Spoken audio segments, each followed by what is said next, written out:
always better when we're together.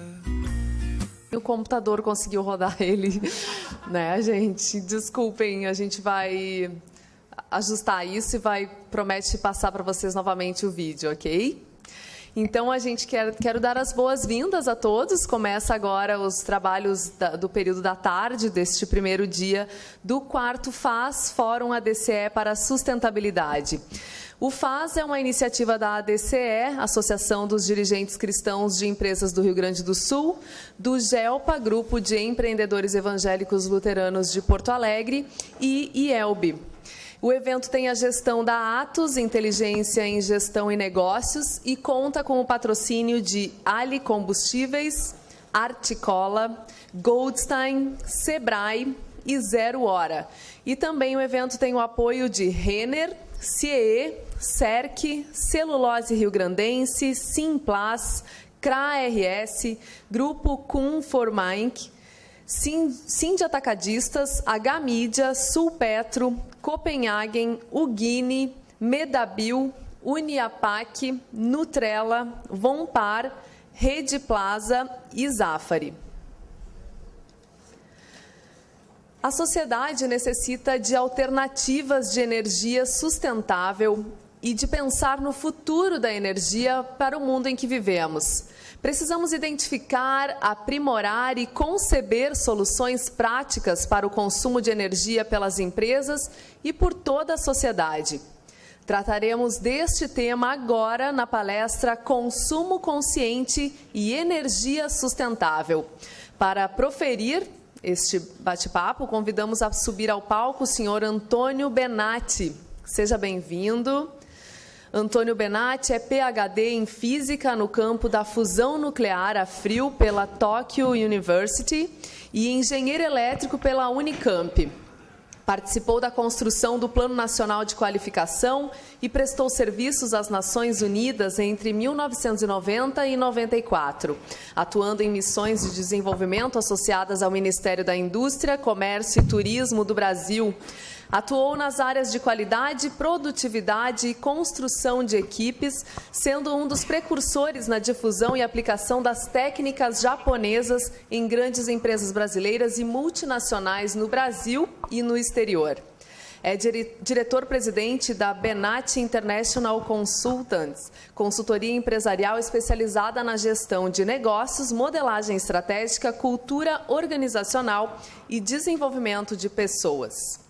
Eu quero lembrar a todos, antes do seu Antônio começar, que vocês podem formular perguntas, as perguntas podem ser feitas pelo papel, ou então utilizando o aplicativo Macadu, onde também estão disponíveis todos os slides de todos os palestrantes que já participaram, e também vão ficar ali anexados também os dos próximos palestrantes. Enfim, o aplicativo é bem bacana. Então, eu sugiro que todos baixem e comecem a utilizá-lo.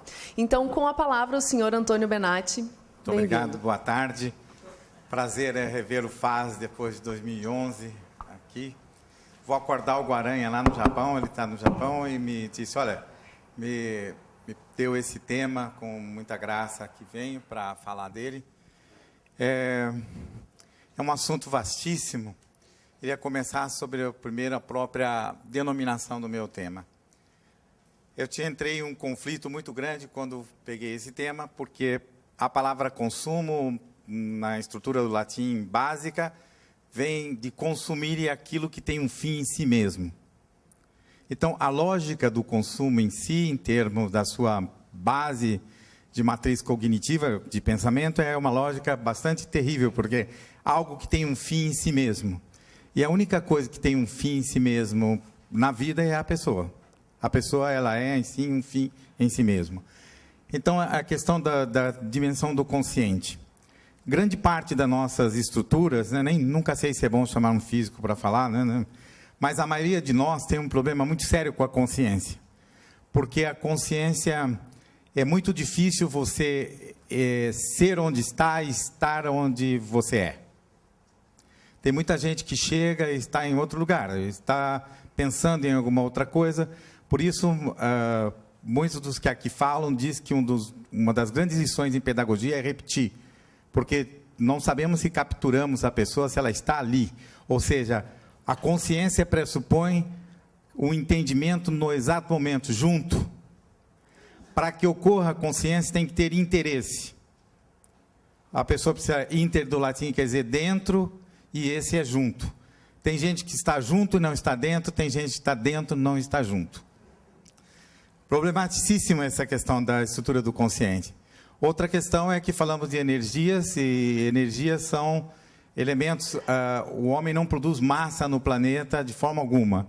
Na realidade, tudo o que nós usamos de energia, até as medicinas e todas, provém de uma base natural primária. Inclusive, muitas vezes pergunto aos físicos se eles acreditam em Deus, e eu digo assim, olha, eu muitas vezes tenho muita dificuldade de responder, porque penso que a pessoa que afirma mesmo acreditar em Deus é quase um pecado de vaidade.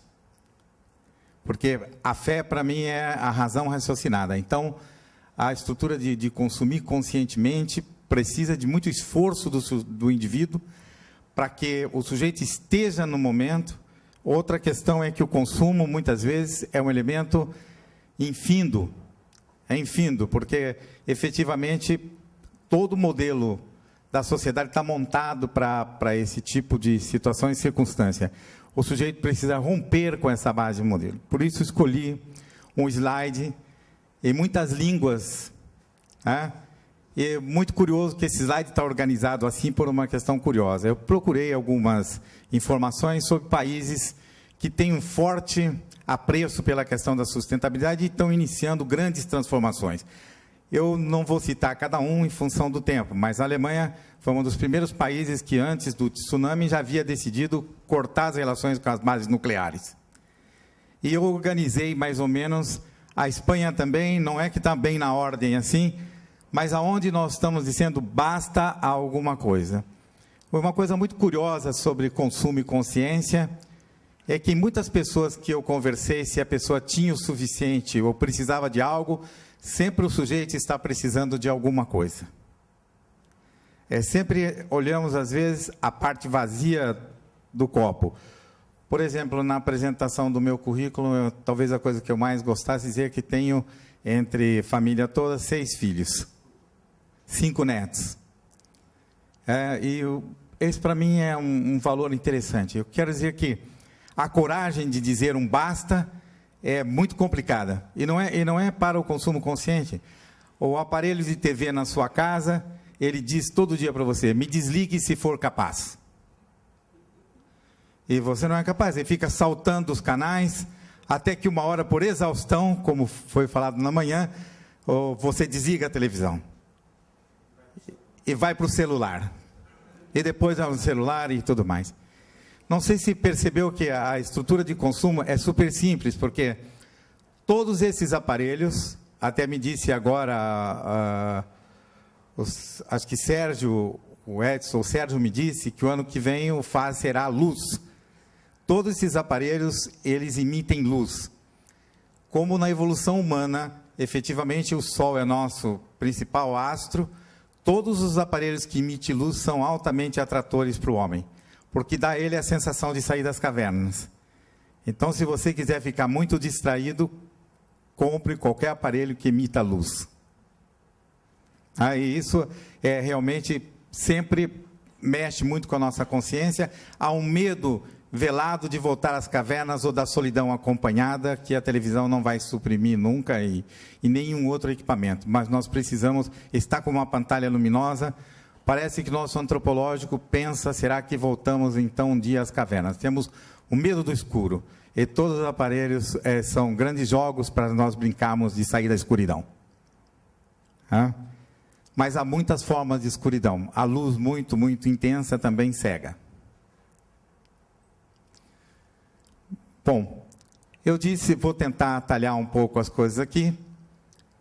No Tao Te Ching já se dizia que aquele que sabe que tem o bastante é rico.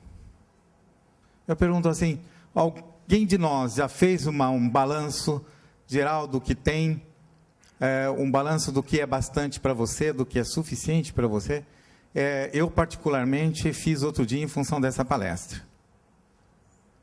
Então, o grande problema é que se a gente não der um basta, seja em alguma coisa, as coisas são infinitas, porque essa tese, para quem quiser ler mais, é a teoria do ascensionismo humano. O homem só pensa, é como se fosse antigravitacional, né? Em crescer, crescer, crescer, não há nem estabilização, nem descenso. E os únicos seres que na natureza desafiam a gravidade de crescer sempre são as árvores, que vão para cima e... A teoria do ascensionismo. Então, eu gostaria de lançar essa ideia de que é rico quem sabe que tem o bastante. Que vem da palavra basta. Quando você sabe dar parar de beber, parar de se irritar, parar de fazer qualquer coisa para mostrar quem é que está no comando da sua vida. Esse é um ponto, eu acho, interessante. Sem isso, a consciência não é alcançada. Bom, eu faço uma provocação, depois do almoço é sempre muito duro, né? Quem de nós, eu particularmente respondo que não sei, sabe que tem o bastante? Não é ter o bastante, saber. Saber é ter um nível de consciência acima, porque esse saber que você tem bastante, lhe faz feliz. E grande parte do consumo, sem sombra de dúvida, é fruto de um profundo processo de desespero do sujeito em busca da felicidade e do prazer. Na verdade, é como nós vemos alguém extremamente maquiado para esconder a palidez dos desapontamentos, por exemplo. Não saber de suficiência do bastante leva às coisas extremas. Às vezes eu vejo as pessoas, com toda a liberdade que todos nós temos, com sonho de beleza, se transforma em coisas assim, totalmente modificadas, a pessoa não se conhece, é uma transformação tão grande, a luta para se rejuvenescer, a luta para ficar mais bonito, mais forte, mais isso, mais isto, mais aquilo, consome grande parte da nossa energia. Então, eu queria lançar no quarto faz uma reflexão. Eu ouço muito pouco no Brasil, por experiência pessoal de ter andado uma parte do mundo, na época das Nações Unidas, a condição de dizer, chega, basta. Eu ouço muito pouco isso, não sei se vocês têm experiência de eu estar ouvindo em alguma reunião, alguém que quando um plano de metas ou qualquer coisa desafiadora é colocada, as pessoas dizem assim, vamos fazer. Depois termina a reunião, diz assim, esse nosso chefe é louco, ele já não sabe qual é o limite de nos pedir alguma coisa. Então, o senso crítico de limite das pessoas um dos elementos da consciência é saber medir o limite das coisas. Bom, aqui tem pessoas muito mais preparadas, como o Tom Froberto, outros para falar sobre esse assunto, mas apenas porque estamos num fórum também cristão, o livro de Números da Bíblia é um dos primeiros livros que cita o povo reclamando com Moisés que só tinha maná. Então, o povo se irou contra Moisés e disse, nós queremos outra comida. E houve uma espécie, que me veio agora na cabeça o texto, e começaram uma espécie de uma codornas e aves que caíam do céu, e as pessoas comiram tanto que alguns tiveram uma morte horrível de comilança. Porque é bem simples também. Nós, quando nascemos e somos crianças, é provado cientificamente que nascemos com um paladar muito básico. Só gostamos de uma coisa que nunca abandonamos, o doce. Os demais elementos de consumo do alimento são aprendidos pela cultura.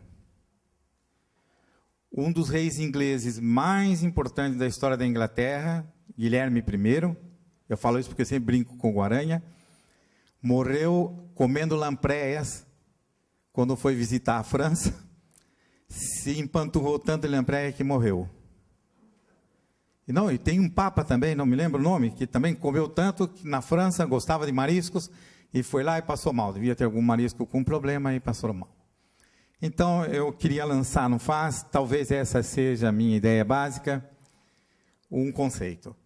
E eu não gosto das questões dramáticas, mas eu tenho uma imagem que me veio à cabeça. Se daqui alguns séculos uma nave espacial alienígena, porque se nós destruirmos o planeta, não só as baratas ficarão aqui ainda, pelo menos as baratas conseguem resistir a uma explosão atômica. chegasse em torno da crosta terrestre enegrecida pela ausência de luz. No princípio era luz. E se nós destruirmos tudo, atenderá o planeta à escuridão. É um assunto vastíssimo, mereceria uma palestra. O que aconteceria com o chamado mundo das sombras? Se nós destruíssemos todos os elementos naturais, nós teríamos um problema sério e o planeta se enegreceria pelas questões de calor e outras questões mais. A tripulação ficaria espantada como nós gastamos nosso tempo em obter prazer. É claro, por que nós falamos tanto nos congressos, todos aí na questão de sustentabilidade, e a cena muda muito lentamente? Muda porque temos prazer. Nós fazemos todo dia um ato contricional junto ao prato de comida. Provavelmente alguém, quando passou agora na fila do doce, disse, bom, eu vou fazer um pecado do tamanho que cada um tem o seu estômago. Mas todo dia temos um ato contricional em relação à nossa relação com o mundo. Mas, na verdade, um dos grandes problemas é o prazer que o consumo nos traz. Traz prazer. E esse prazer, então, é o senhor da nossa causa, porque a grande luta do ser humano não é só uma relação, é obter um prazer. Produzir e consumir cada vez mais e de tudo. É tão interessante isso. Eu vou dizer uma coisa. Um cidadão médio americano, por exemplo, hoje de classe média, tem 5 milhões de produtos à sua disposição. Qual é a lucidez de decisão que tem uma pessoa quando chega numa seara de ofertas do tamanho do mundo? Por exemplo, a minha neta, eu vou dizer assim, muito simples, que mora na França, tinha um problema muito sério, nunca tinha visto uma vaca. Não, seriamente. Eu pensava que a vaca vinha numa caixa de leite. Eu tenho uma filha de 27 anos, que um dia mostrei um pavão muito bonito, e depois, um dia, falei, olha, a fêmea do pavão não é tão, assim, aparentemente bonita como o pavão. É um pouco menor e tal. Um dia ela viu passar um grupo de galinhas da Angola e falou, pai, nossa, a fêmea do pavão realmente não é tão bonita. Isso é uma galinha Angola. Ou seja, essa questão nossa de produzir e consumir significa que o cérebro humano não consegue registrar o prazer, porque o prazer causa uma questão similar ao ópio, por exemplo, cada vez mais rapidamente. A compensação que uma pessoa sente no celular, por exemplo, e ficar de 1 hora no celular, baixa 4 pontos de QI de uma pessoa. Não e a gente está pensando que está ficando mais informado. E ficamos tão inseguros com a decisão que precisamos perguntar a 10 mil pessoas que decisão tomaram. Não foi isso que comprometeu Adão no paraíso, eu estou dizendo. Ele tinha tanta coisa e escolheu uma coisa só. E Deus, como eu disse na outra vez, não perguntou a Adão o que ele fez, mas ele disse, onde você está depois da sua escolha? Naturalmente, tinha algum prazer lá, produzir um efeito e consumir cada vez mais de tudo. Não é? Eu digo que a serpente só saiu da árvore do paraíso, está nas antenas de TV, nos outdoors da rua. É só andar tranquilo. Encontramos, não precisamos, voltamos no tempo em relação a isso. Então, eu desejo lançar no FAS um conceito para refletirmos. O conceito da noção de suficiência. Vocês viram lá naquela primeira lâmina que no latim também a palavra de basta também é satis, de satisfação, de estar satisfeito, estar contente. E esse conceito para refletir junto, eu diria que se cada um de nós, são simples as palavras, sentisse o limite, estabelecesse os limites, isso seja em educação, cultura, ética, todos os princípios, valor, identidade, enfim, e soubéssemos assim estabelecer um elemento de suficiência do que me basta. Todo mundo buscamos muito autoconhecimento, mas se nós não perguntarmos o que nos basta, será difícil encontrar alguma resposta. Precisamos encontrar alguma coisa. E geraria uma dinâmica que chamei de suficiencismo, ou seja, ismo do grego quer dizer dinâmica. Se todas as pessoas achassem que era o suficiente, era interessante. A minha mãe tinha um método muito interessante. A minha mãe passou épocas difíceis, né, como imigrantes italianos e tudo mais, e tinha o doce. Nós, às vezes, os irmãos queriam pegar o doce e começavam brigar ali por aquele pedaço de doce, ela dizia assim, você corta, ele pega. Assim, a gente ficava bem medindo para fazer a justa medida. Ou seja, nós temos que recebemos muitos impulsos da relação de suficiência ou não, de uma sociedade que se prepara sempre para uma cultura que carrega uma mensagem dominante, que ainda nós não temos muito e precisamos mais para nos satisfazer. Eu vi uma criança uma vez, tinha 8 figurinhas de um álbum repetida, agora na Copa do Mundo, e estava tomando um café na padaria, não queria trocar com a outra criança que tinha uma... Aí o pai dizia, você tem 8 figurinhas do mesmo álbum, mas ela não queria. Porque há um prazer o próprio Senhor dos Anéis tem isso no filme, né? Do meu. O meu. Essa questão da posse, do meu, do apego, e toda a circunstanciedade que envolve a cultura ascensionista. Então, eu lançaria assim, que a sociedade seria diferente se tivéssemos uma dimensão do suficientismo. A palavra é até difícil de falar, eu nunca tinha treinado a palavra. Mas de nos sentirmos o que nos é suficiente ou não. É uma reflexão que temos que fazer. Bom, se é preciso ter, ver e ser ainda mais, sempre mais, cada vez mais. Bom, a suficiência como um caminho feliz, hoje o Cavalieri falou na parte da manhã, eu falei, nossa, a gente falou a mesma fala. O que eu quero chamar de suficiência é que alguma coisa seja para você o ápice, além de quando você sentir que tem mais, não te traga felicidade. Eu vejo assim, não sei se é a hora do almoço, cai uma sombra, né? Porque no público, quem parou para dizer assim, eu nunca encontrei uma pessoa que diz assim, não preciso disso. Você precisa, eu preciso, sempre preciso. Nossos repertórios não incluem a suficiência como, não, eu tenho tudo. Essa é uma coisa que temos que falar.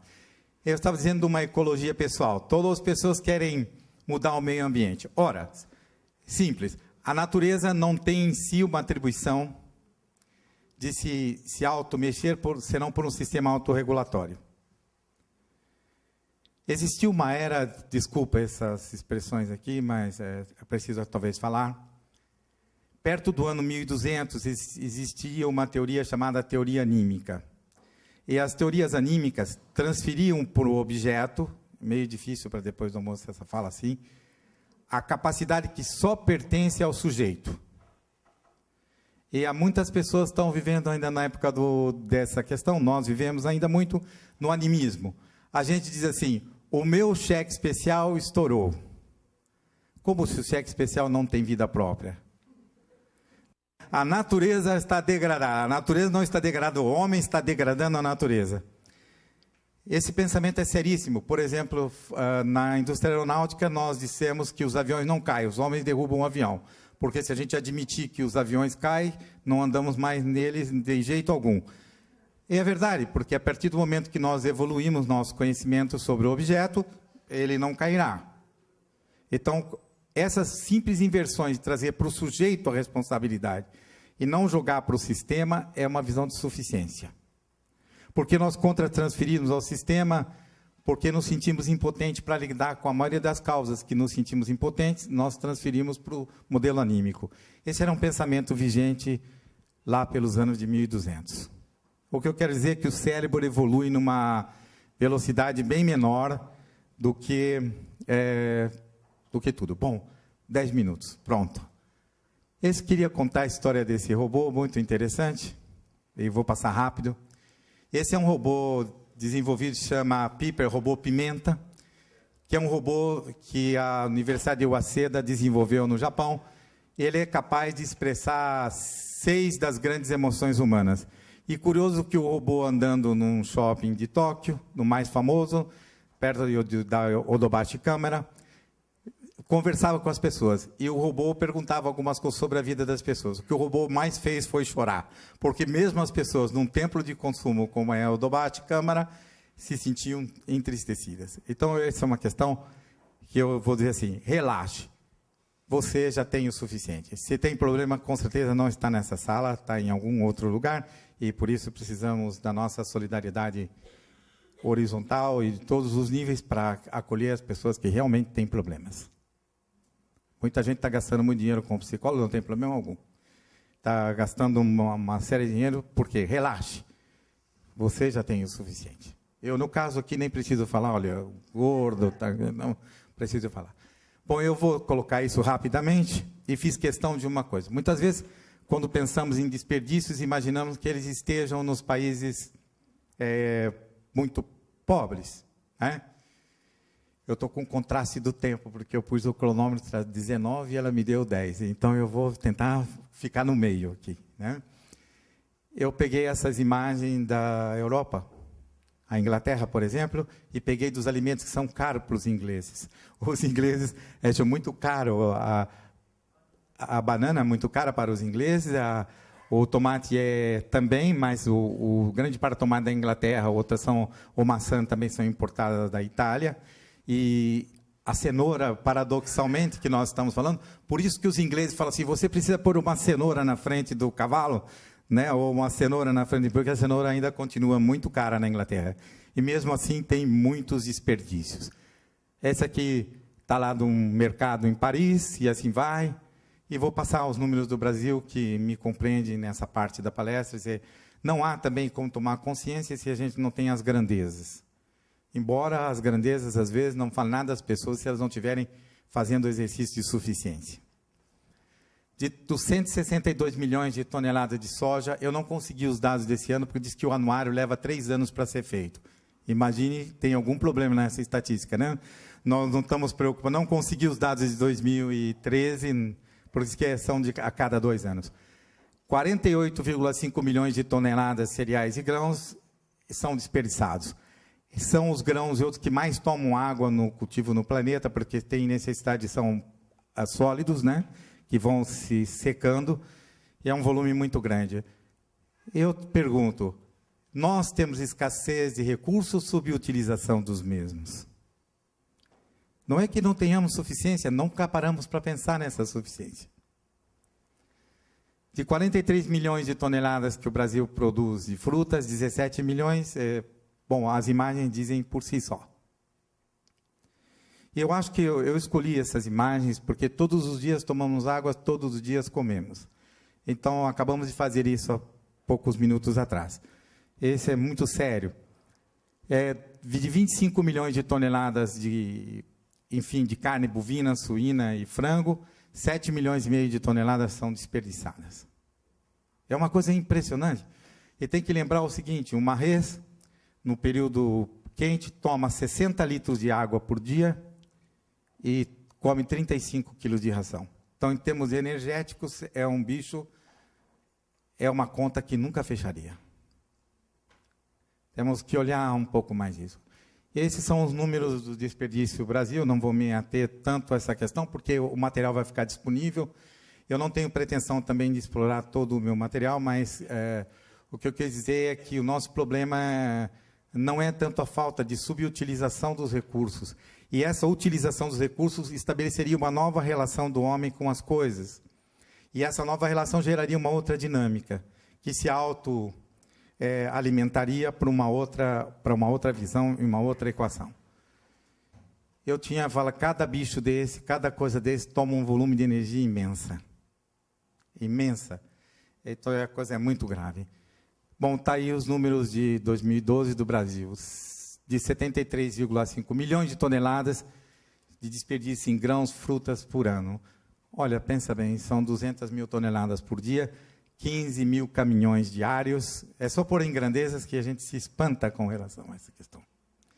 Eu estou fazendo a opção de tentar um pouco nessa parte dos slides, despertar consciência por aquilo que foi falado anteriormente, que é a evolução por exaustão.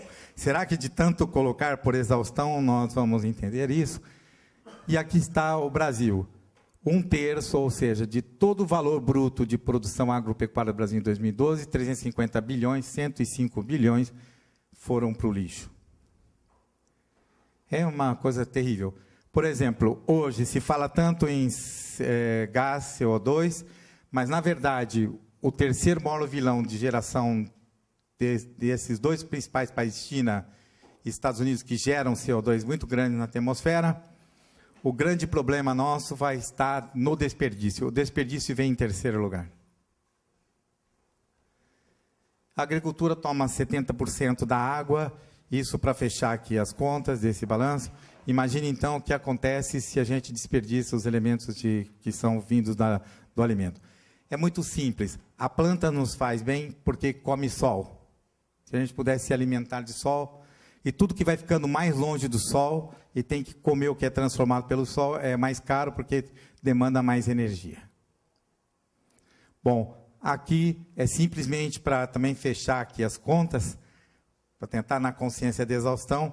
Para um simples tomate, toma 13 litros de água para ser um tomate.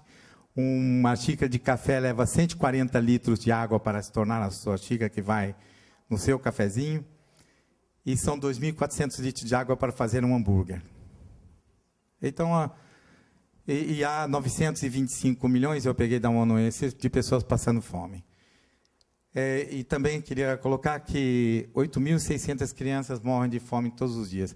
Mas, paradoxalmente, ontem, antes de embarcar, eu perguntei a um amigo dos Estados Unidos se tinha algum dado sobre morte por obesidade e tal. É quase o triplo dessa, vocês acreditam? Morrem gente, centenas de pessoas, muito mais de pessoas de excesso de comida e de doenças dela derivadas do que da própria fome em si. É o paradoxo das coisas, né? Bom, pergunto, será que basta? Bom, estou assim nos meus minutos finais, ela já sinalizou aqui, mas eu gostaria de ver se eu avanço e falar para você do paradoxo. Hoje de manhã, eu anotei na minha folha aqui, durante 9 vezes as pessoas falaram a palavra paradoxo. Acho que os palestrantes não combinaram e combinaram a apresentação em algum lugar aí do espaço.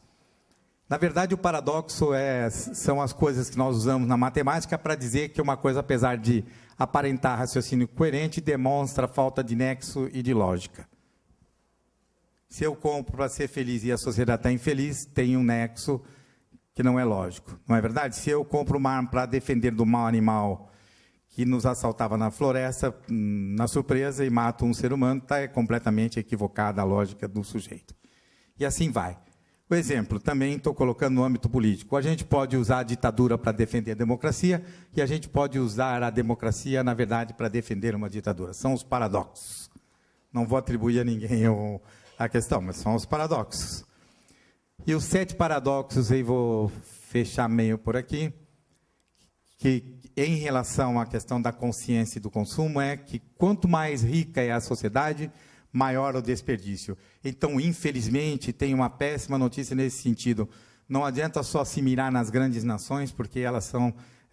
os Estados Unidos, por exemplo, tem um dos maiores lixos do mundo. Outras nações que são muito ricas geram um volume muito grande, porque por causa da lógica. A lógica processual que está não é uma lógica do basta, é uma lógica do ascensionismo. E por isso os paradoxos estão aí. Quanto maior a produção de alimento, maior é o desperdício. Todo esforço e tecnologia está centrado no aumento de produção de alimentos num número que chama toneladas homem, mas ninguém está olhando a tonelada habitante, aproveitável. Esse é o problema. Devido à concentração da produção e distribuição, reduções no desperdício não afetam os preços. Não é um paradoxo? Você pode aumentar a produtividade. Você já viu alimentos baixarem de preço nos últimos? Não baixam. Por quê? Esse eu vou deixar para a gente pensar.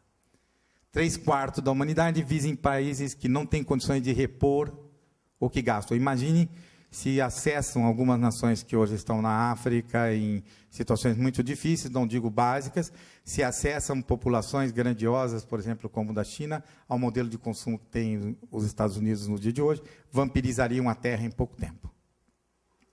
Então, é o que eu quero dizer, precisamos voltar a pensar assim. Bom, eu vou deixar essa parte dos slides para não tomar o tempo de outra pessoa, vou tentar ganhar os 5 minutos, eu teria 10 minutos, vou ganhar uns 5 minutos aqui, e vou passar rápido nesse processo. O maior desperdício está nas áreas de riqueza, tornando caro ou inviável o transporte desses alimentos para as áreas onde tem a fome. Ou seja, uma das grandes problemáticas da inconsciência sobre distribuição demográfica e desigualdade é que acarreta que a gente não consiga transladar aquilo que sobra num lugar para outro. Esse é muito simples. Em São Paulo, o Ceasa não consegue na próxima rua distribuir o material que sobra no dia. É uma coisa impressionante. Como nossa linha de conexão é muito pobre nesse sentido de gerar o próximo passo de acesso a quem não tem. Isso é um dos grandes problemas, está na desigualdade onde acontecem essas coisas. Mais uma vez, pergunto se basta ou não. Bom, como cumpre aqui dizer, isso acho que vocês encontrariam em qualquer compêndio de reflexão. Apesar, tenho também uma notícia assim, não estou dizendo que vim para trazer uma notícia não boa. Todas as energias, sejam solar ou outras, elas têm prós e contras. Eu fiz questão de colocar isso, os prós e contras, porque elas têm as suas vicissitudes associadas à sua virtude, porque nós estamos ainda aprendiz de feiticeiros em relação às energias experimentais. Todas elas. Então, ou temos problemas naturais, como na luz do sol, que à noite não temos grandes ciclos de sombra, às vezes. A energia eólica, apesar de ser fantástica, os parques eólicos, com centenas dos seus cataventos, geram uma poluição sonora, e grande parte dos fluxos migratórios de pássaros na Áustria, outros países e tal, os pássaros ficam perdidos porque o sonar e a orientação dos pássaros, muitos se chocam com as hélices, e temos que resolver algumas coisas também. Isso pode parecer pouco, mas são milhares. Tem espécies praticamente dizimadas, e algumas em função dos cataventos. As das marés, você precisa ter uma diferença de 5 metros de nível do mar para poder gerar ondas com as marés. Não são todos os mares do mundo que dão esses refluxos de marés nessa altitude também. Então, o jeito é a gente economizar. No biogás, há todo um processo de você usar diretamente petróleo, dá um fim ecológico, às vezes, ao lixo orgânico, gera fertilizantes, tem toda essa questão, mas tem um contra. O gás sempre é difícil de ser armazenado. Há um problema básico, qualquer pessoa que tenha dificuldade de entender o que é energia, que é a problemática efetiva de que energia não é armazenável. Bom, em biocombustíveis também, a produção de matéria-prima ocupa terras destinadas a plantio de alimentos. Imagine você plantar cana, a cana toma 92% da matriz hídrica de uma região, e você transformar isso em álcool para queimar. Bastante complicado esses tipos, embora todo mundo ache que é green. Nós temos que rever os conceitos do que é realmente verde. Bom, volto a fazer a pergunta. O que eu estou dizendo também, e vou deixar para vocês verem, há também imensas esperanças no esforço criativo do mundo. Eu posso dar mais 2 minutos do 7 assim que tenho? Dá tempo? Não? Ok. Só porque há ainda esperança do esforço criativo. Eu vou pegar algumas coisas muito simples. Na Dinamarca, o pessoal do hotel resolveu dar ao pessoal que chega de bicicleta e pode fazer uma refeição praticamente de graça. 15 minutos de pedalada, ou você gerar mais ou menos 10 watts, e quem está fazendo exercício, vem da rua, faz o exercício, ganha lá um vale-refeição de 26 euros, que é aproximadamente lá uns R$60, para comer. Então, sempre tem uma relação de estímulo. Acho também que uma das grandes orientações é que, se é um prazer e os modelos compensatórios, nós precisamos associar ainda ao cérebro antropológico, infelizmente, algum modelo compensatório. E grande parte dessa coisa tem algum modelo compensatório. A pessoa está recebendo algo, está tendo algo assim.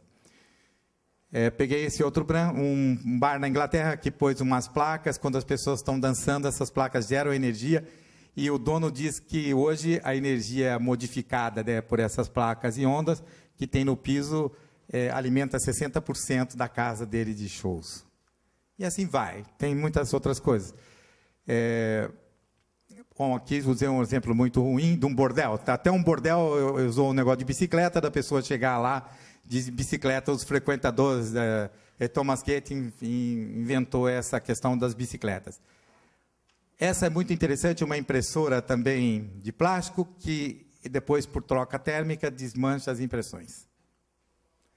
Bom, e foi. Aí estou dando um exemplo, tem um lugar na Universidade Tecnológica em Singapura, essa eu cheguei a ver mesmo, a pessoa no telhado anda nos jardins, os estudantes vão nos jardins ali, que o telhado é de grama.